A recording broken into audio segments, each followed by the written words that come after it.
धर्म एवं अध्यात्म प्रेमी बंधुओं, आज 1 जनवरी 2023 है। इसे दुनिया में लोग नए वर्ष के नाम से जानते हैं। प्रतिवर्ष नया वर्ष आता है और लोग नव वर्ष का उत्सव मनाते हैं।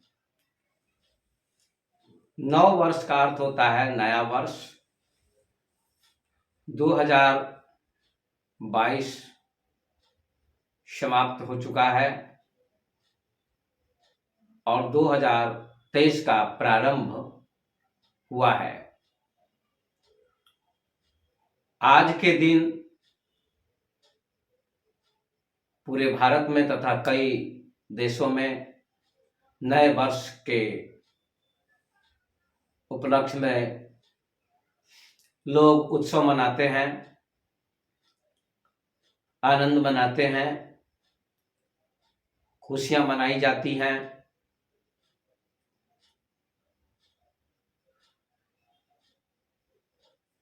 ये नया वर्ष बहुत ही महत्वपूर्ण है। नए वर्ष का अर्थ बहुत कम लोग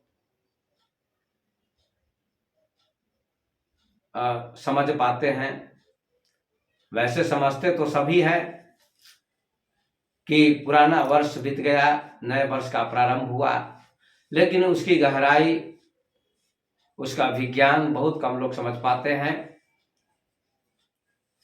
नए वर्ष के अवसर पर लोग उत्सव तो मनाते हैं,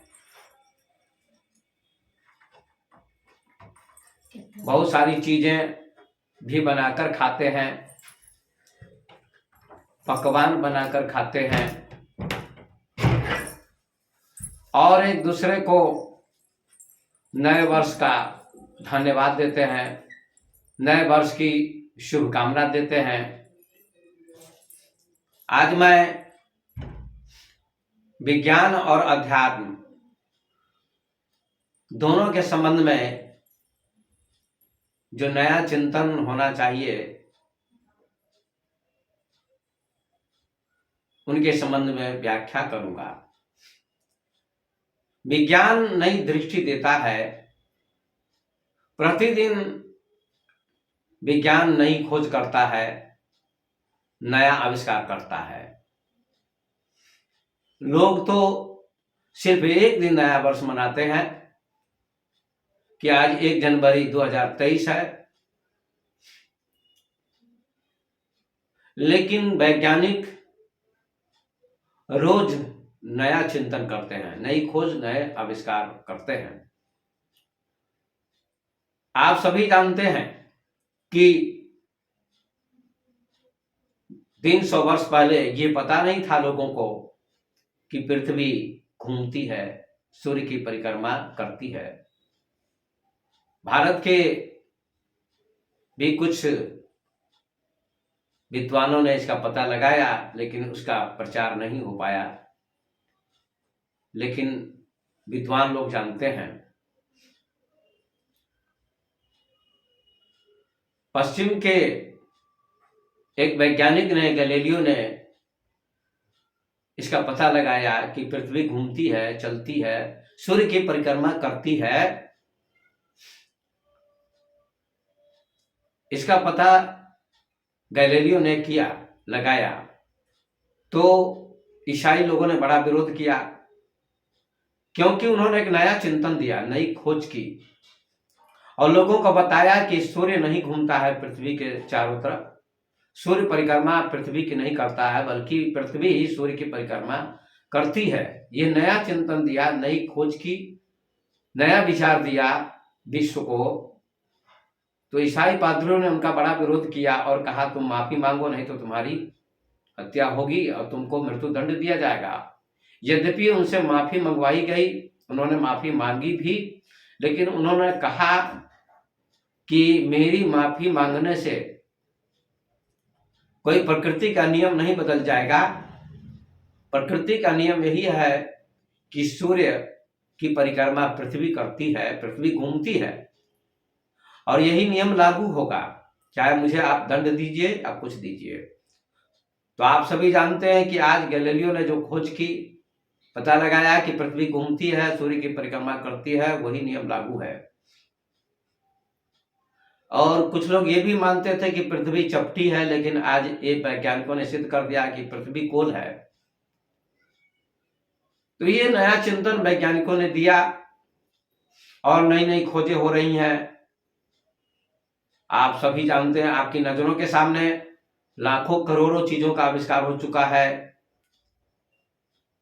बस, ट्रेन, हवाई जहाज, कार, मोटरसाइकिल, कंप्यूटर, लैपटॉप और मोबाइल जैसा यंत्र, जिसके माध्यम से दुनिया मुट्ठी में हो गई है। ये वैज्ञानिक का नया चिंतन। पहले पत्र लिखा जाता था और पत्र जाने में 1 सप्ताह लगता था, 7 दिन लगते थे, तो मुश्किल से समाचार मिलता था, बहुत देर होती थी, समय लगता था। लेकिन आज मोबाइल के माध्यम से विज्ञान ने इतनी सुविधा कर दी है, इतनी सुविधा जुटा दी है कि पूरी दुनिया मुट्ठी में हो गई है मोबाइल के माध्यम से। अब चिट्ठी लिखने की कोई जरूरत नहीं होती है, पत्र लिखने की जरूरत नहीं पड़ती है। ये नया चिंतन है। नया वर्ष का अर्थ क्या होता है? नया चिंतन करना चाहिए। वृक्ष में पुराने पत्ते झड़ जाते हैं, नए पत्ते आते हैं। नए पत्तों का स्वागत प्रकृति करती है, इसलिए हम लोग को भी नए का चिंतन करना चाहिए, नए का स्वागत करना चाहिए। तो विज्ञान तो नया चिंतन देता है, रोज रोज नया चिंतन देता है, रोज रोज नई खोज चलती रहती है। विज्ञान की प्रगति रोज हो रही है और आज चरम सीमा पर विज्ञान पहुंच रहा है। यद्यपि बहुत सारी खोजें हो रही हैं और पूरी खोज तो कभी हो नहीं सकती, क्योंकि प्रकृति अनंत है। फिर भी गति में प्रगति है, वैज्ञानिक नई नई खोजें कर रहे हैं और सारी दुनिया उन खोजों का, उन आविष्कारों का लाभ प्राप्त कर रही है।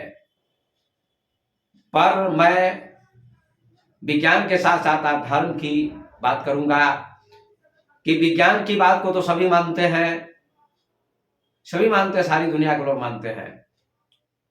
विज्ञान में क्या है कि गुरुत्वाकर्षण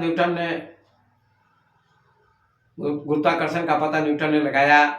उसके पहले भारत के भास्कराचार्य ने पता लगाया था, लेकिन न्यूटन प्रसिद्ध हो गए क्योंकि पश्चिम ने यंत्रीकरण कर दिया, टेक्नोलॉजी का विकास किया और भारत में धर्म के पास टेक्नोलॉजी नहीं थी, पर पश्चिम ने टेक्नोलॉजी के माध्यम से दुनिया पर अपना प्रभुत्व स्थापित किया। दुनिया में विज्ञान का चमत्कार करके दिखाया और विज्ञान का चमत्कार ही असली चमत्कार है।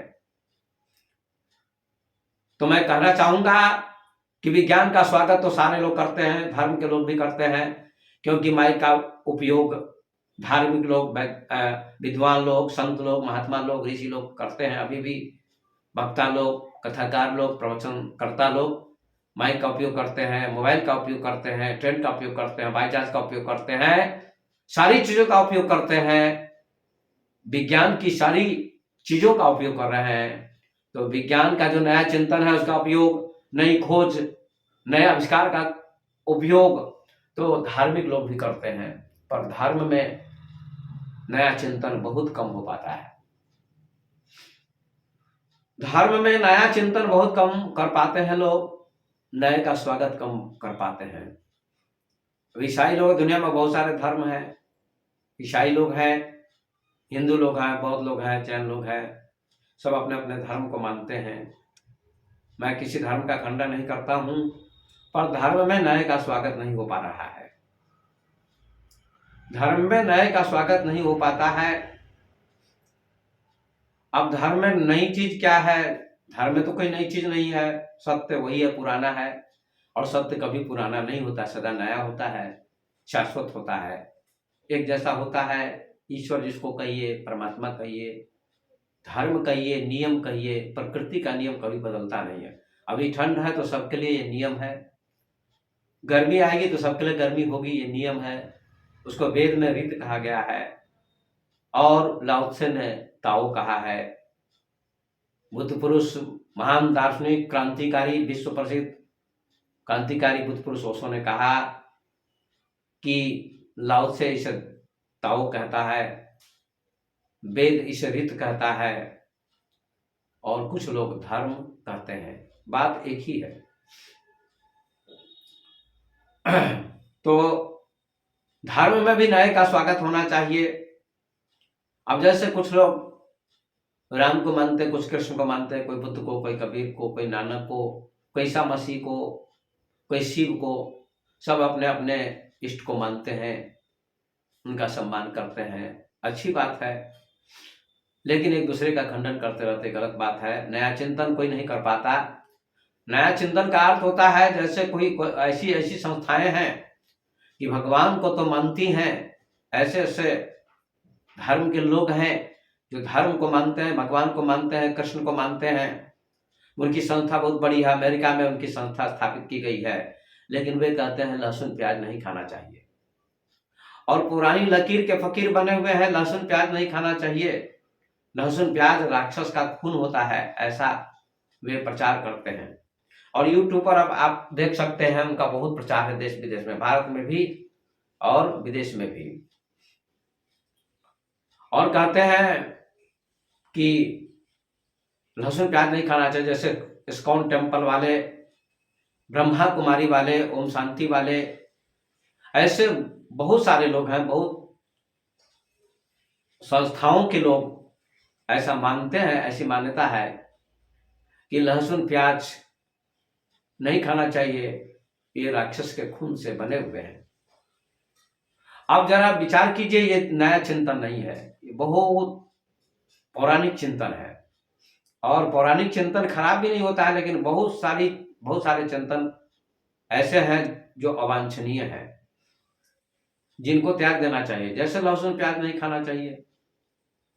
अब लहसुन प्याज नहीं खाना चाहिए, क्यों नहीं खाना चाहिए? वे कहते राक्षस का खून है,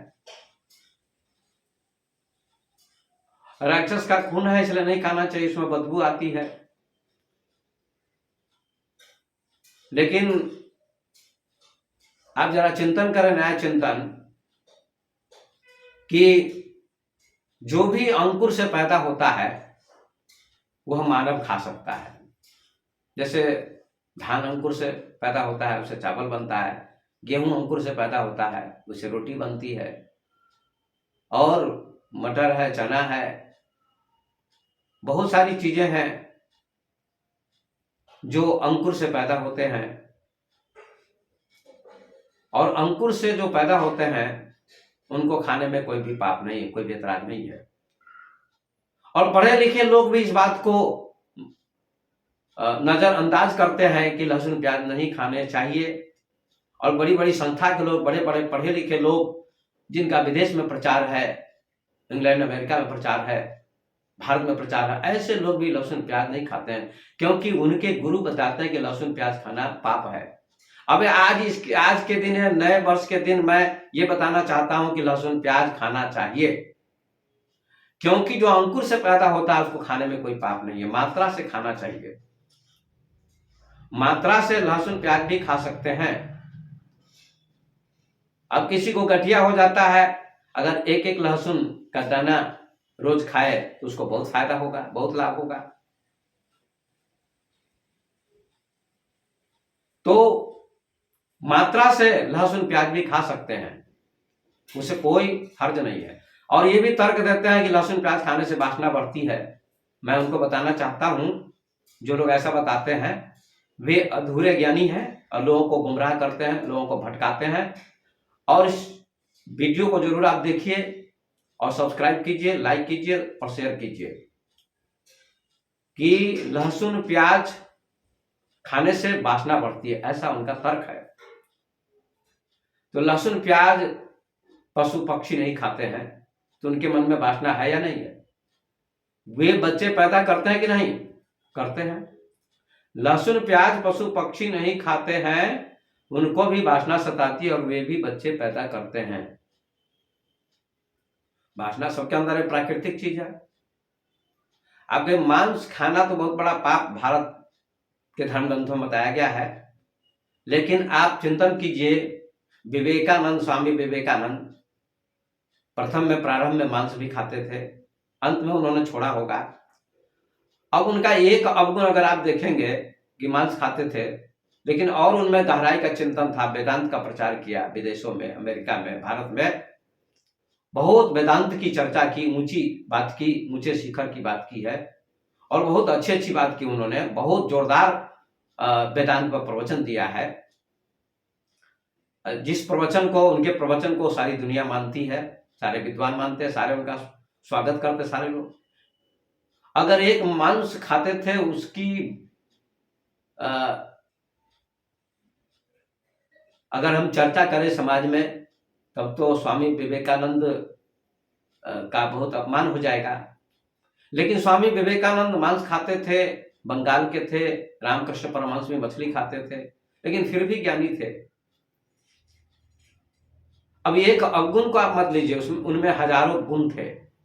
वेदांत का ज्ञान था, ध्यान था, योग था उनके पास, सारी दुनिया को भारत का संदेश दिया, भारत के धर्म की जो गहराई है उन्होंने अमेरिका तक पहुंचाया और अमेरिका के लोगों ने उनका सम्मान किया, स्वागत किया।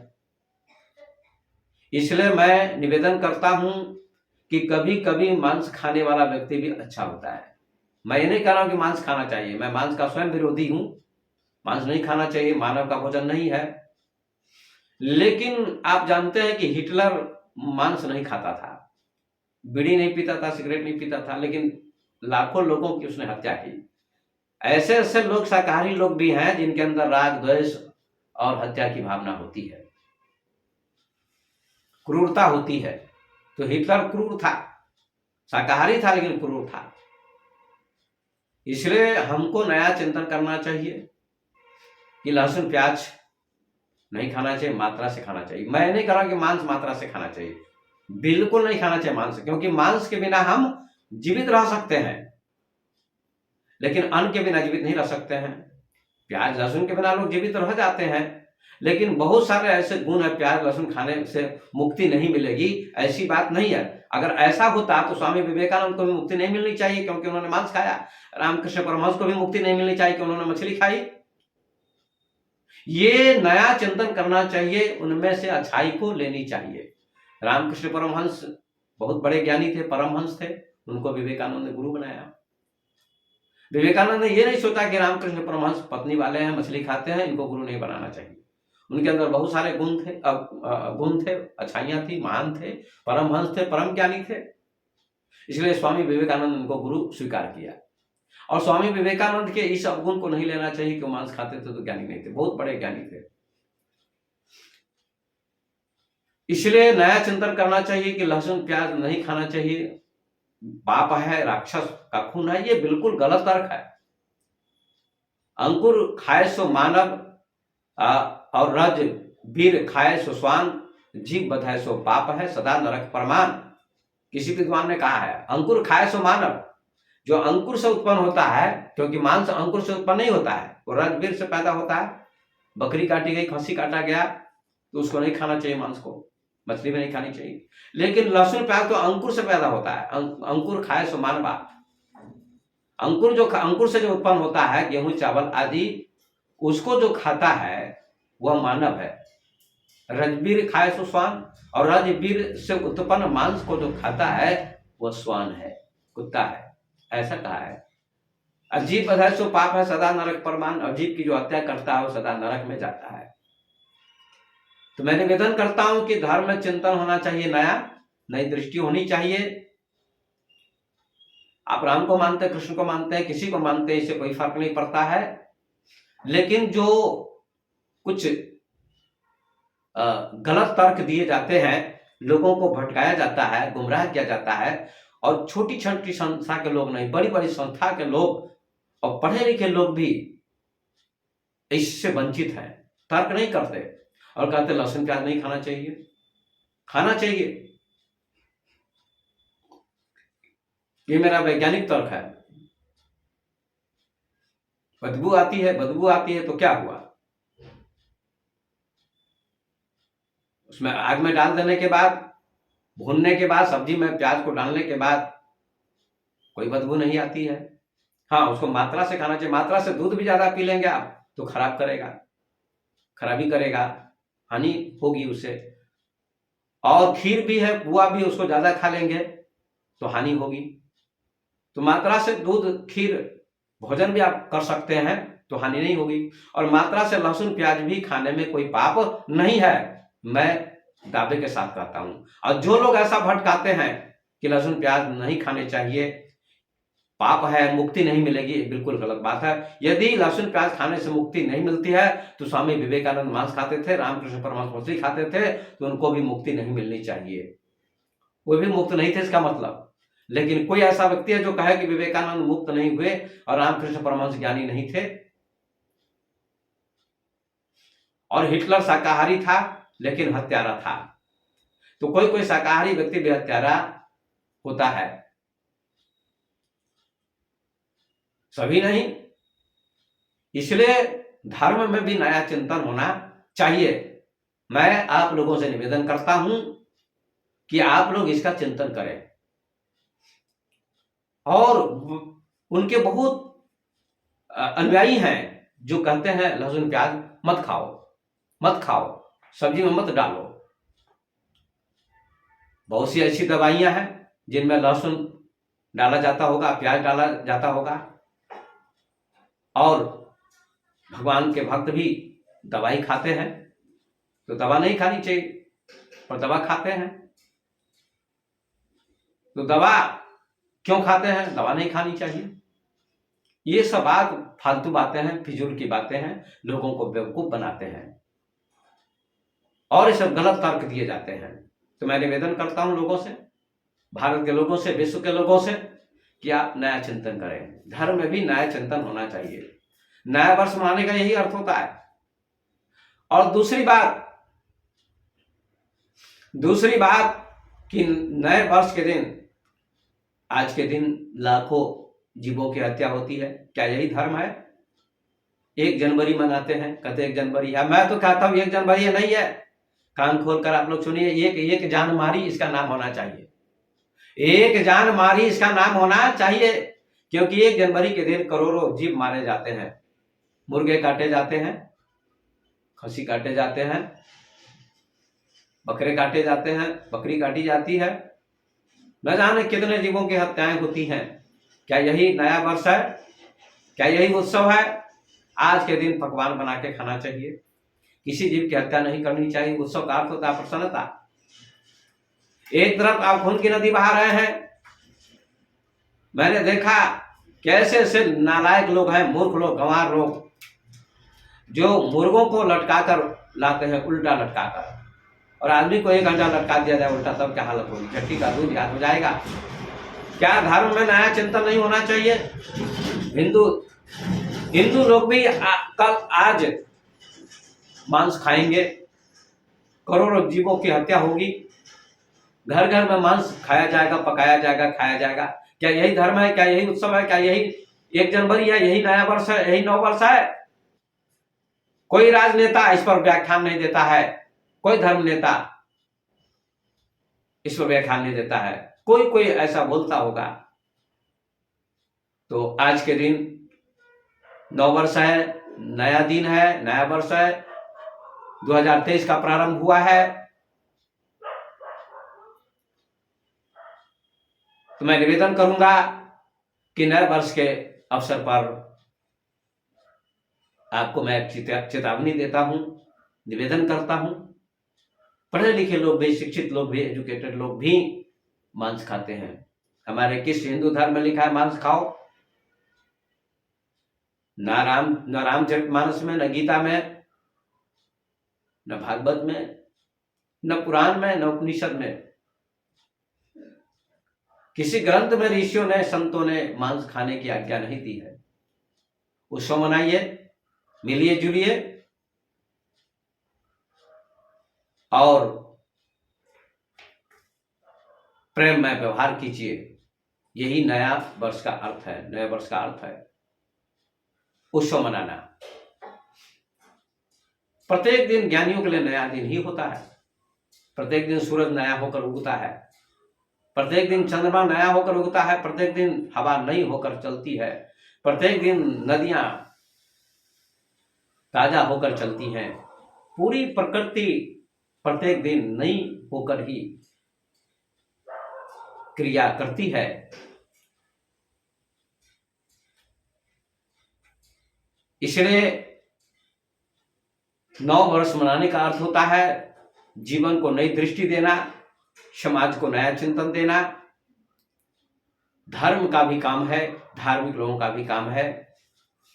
तो विज्ञान में तो नया चिंतन चलता है, नई खोज चलती है, नए आविष्कार होते हैं और विज्ञान के आविष्कारों का, विज्ञान की खोजों का, विज्ञान की उपलब्धियों का सारी दुनिया सम्मान करती है, सारे लोग सम्मान करते हैं, क्योंकि विज्ञान नया चिंतन देता है, नई दृष्टि देता है, नया विचार देता है, नई खोज देता है।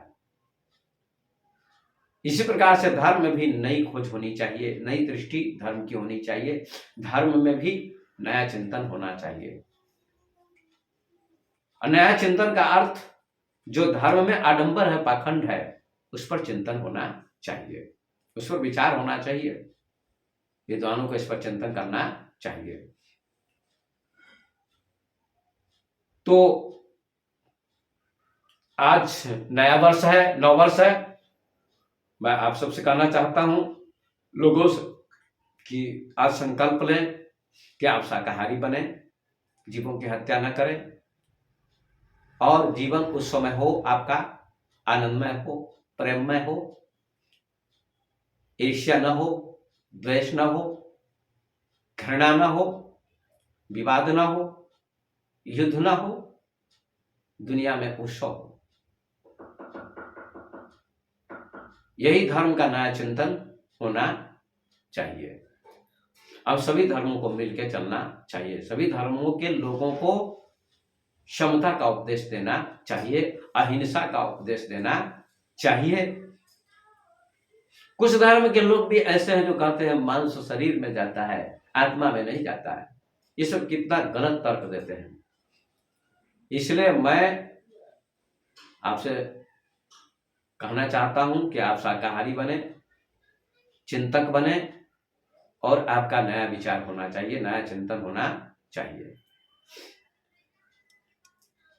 इन्हीं शब्दों को कह के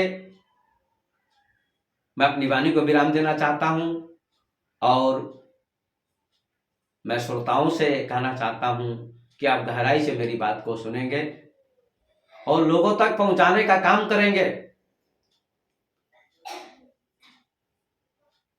केवल मान्यता पर नहीं चलेंगे।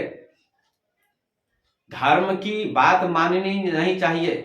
विज्ञान कहता है जानो, धर्म भी जानने की चीज है। धर्म को जानने का प्रयास करें, माने मत। लेकिन लोग धर्म को मानते हैं, भगवान को मानते हैं और ये मान्यता चली आ रही है हजारों वर्षों से। और कुछ लोग इधर संस्थाएं हुई हैं, कुछ लोग ऐसा मानते हैं। जैसा कि मैंने अभी कहा, बड़ी बड़ी संस्था के लोग कहते हैं कि लहसुन प्याज नहीं खाने चाहिए, खाना पाप है लहसुन प्याज और इससे मुक्ति नहीं मिलेगी, वासना बढ़ती है। ये बिल्कुल बात गलत है। मात्रा से खाने में कोई वासना नहीं बढ़ती है और मात्रा से खा सकते हैं। ये विज्ञान भरा तर्क है, बुद्धिमत्ता भरा तर्क है। इसलिए बुद्धि का प्रयोग करें, अंधविश्वास को न माने, चाहे धर्म में हो, चाहे किसी संस्था में आप हैं, संस्था से जुड़े हैं, आप अंधविश्वास को न माने। अंधविश्वास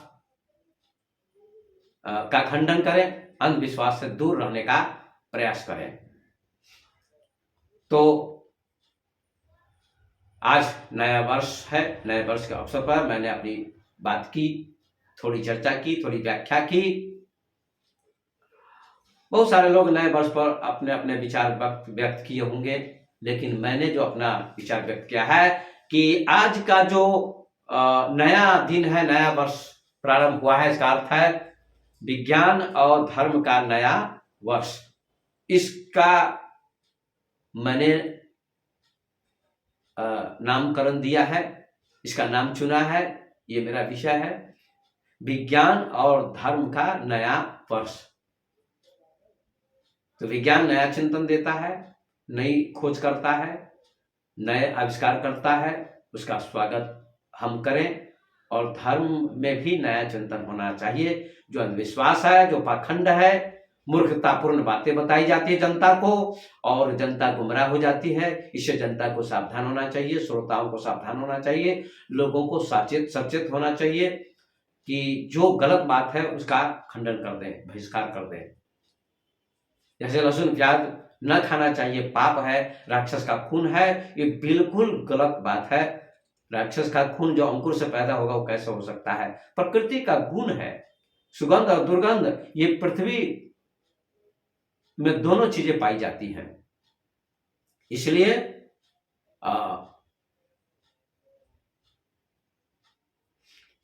अब व्यक्ति भोजन करता है, चावल खाता है, दाल खाता है, दही दूध खाता है, मिष्ठान खाता है। भोजन के बाद क्या बनता है? खून बनता है, फिर वीर बनता है। और वीर में क्या होता है आप सब जानते हैं, बहुत चौंकाने वाली बात है। जिससे बच्चे पैदा होते हैं, मानव के या किसी के, पशु के, उस वीर में क्या होता है? एक नया चिंतन, एक नई दृष्टि में दे रहा हूं।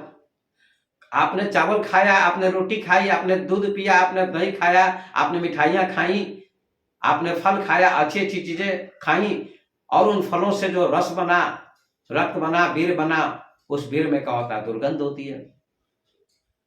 फिर सुगंध वाली चीज से दुर्गंध कैसे बन गई? तो दुर्गंध से बच्चा पैदा, उस बच्चे को फेंक देना चाहिए? ये बात नहीं है, उसका रूपांतरण हुआ। तो बहुत सारे तर्क हैं कि भोजन से वीर बनता है, उसमें दुर्गंध होती है, फिर बच्चा पैदा नहीं करना चाहिए। लहसुन प्याज नहीं खाना चाहिए तो बच्चा पैदा नहीं करना चाहिए, क्योंकि वीर में दुर्गंध होती है। क्या ये बात आपने कभी नहीं सुनी होगी? ये वैज्ञानिक तर्क देता हूं मैं, वैज्ञानिक चिंतन देता हूं मैं। इसको समझने का प्रयास करें श्रोतागण, और समाज में फैलाने का प्रयास करें। सब्सक्राइब करें, लाइक करें, शेयर करें। और ये बात आपने कभी नहीं सुनी होगी। लहसुन प्याज में दुर्गंध होती है, उसका गुण है स्वाभाविक, लेकिन भोजन के बाद जो वीर बनता है उसमें भी दुर्गंध होती है। फिर वो दुर्गंध कहां से आती है? और दुर्गंध से बच्चे क्यों पैदा करते हैं लोग? नहीं करने चाहिए, लेकिन करते हैं। इसलिए सभी जगह गुण अवगुण होते हैं, गुण को लेना चाहिए, अवगुण का त्याग कर देना चाहिए। तुलसीदास ने लिखा है कि जड़ चेतन गुण दोषमय विश्व के करतार, संत हंस गुण कहीं परिहरि बार विकार। जड़ और चेतन से सृष्टि बनी है, गुण को ले लेना चाहिए, अवगुण को छोड़ देना चाहिए। हंस दूध को ले लेता है, पानी को छोड़ देता है। यही महापुरुषों ने कहा है, और बहुत बड़े क्रांतिकारी दार्शनिक महापुरुष ओशो ने भी यही तर्क दिया है हिटलर के बारे में, कि हिटलर तो शाकाहारी था, लेकिन हजारों लोगों की, लाखों लोगों की हत्या की। तो कोई कोई शाकाहारी भी बहुत खतरनाक होता है, और कोई कोई मांसाहारी भी अच्छा होता है, लेकिन उसके अवगुण को लेना नहीं चाहिए, गुण को लेना चाहिए। जैसे विवेकानंद मांस खाते थे, रामकृष्ण परमहंस मछली खाते थे, लेकिन उनमें बहुत महानता थी, बहुत ज्ञान था। पूरी दुनिया को उन्होंने संदेश दिया विवेकानंद ने, धर्म का, अध्यात्म का, वेदांत का। इसलिए धर्म में भी नया चिंतन होना चाहिए। तो मैं अपनी वाणी को विराम देता हूं। नए वर्ष के अवसर पर आप सबको शुभकामना देता हूं। आपके जीवन में नया चिंतन हो, नया विचार हो, नई दृष्टि हो, और समाज को नए चिंतन के मार्ग पर नई दृष्टि समाज को देनी चाहिए, जिससे आपका जीवन मंगलमय हो, आनंदमय हो, उत्सवमय हो। यही शब्द कहते हुए, इन्हीं शब्दों को कहते हुए अपनी वाणी को मैं विराम देता हूं। धन्यवाद।